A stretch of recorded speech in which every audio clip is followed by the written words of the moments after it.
go Pirates. That was what I was doing last night. What were you doing? Hi, it's your Morning Minute on a Thursday. Nate, Shawn, and TJ, thank you for stopping by.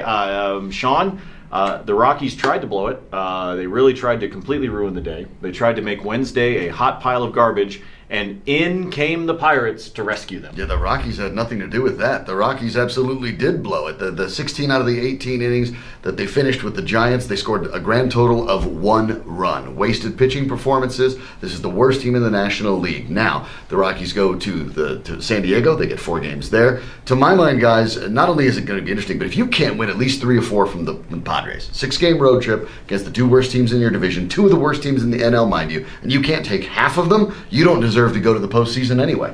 We are not at the point of no return yet. So I think that's the headline here. Yeah, is that they're not screwed yet. Because the Brewers play the Cubs. Yeah, and I think too, they're still in control. They're still a game ahead. So the Rockies need better pitching. I'm not as concerned about the offense as I am about the pitching. But 1 run. Yeah, but I just think, offense ebbs and flows. Pitching is forever. I will always favor pitching over offense. And I know that the offense is the Rockies' strength, but they're going to have the pitching in the postseason if they get there. They're going to need it to get there as well. So that's kind of what I'm more focused on. But it's not panic mode yet. We're getting close to it, but we're not there yet.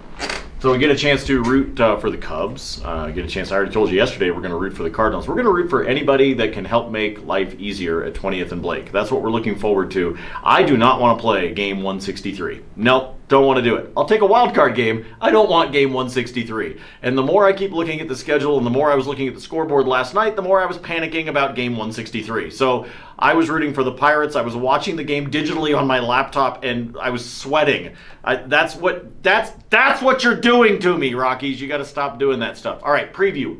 Bills and Broncos coming up at 11 o'clock on Sunday. I hate traveling east and playing an 11 o'clock game. Let's talk about this Bills run defense, Shawn, that in the first 2 games has given up an average of 57.5 yards, and that's it. CJ Anderson coming off of a great performance against Dallas. Can he do it against a Bills front?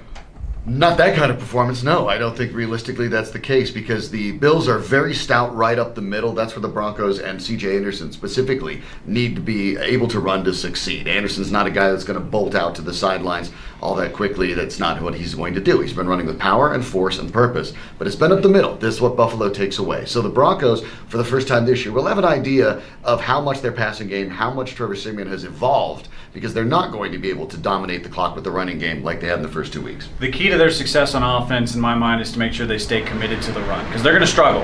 And I think people are going to get frustrated and say, why are you still running the ball? It's not working.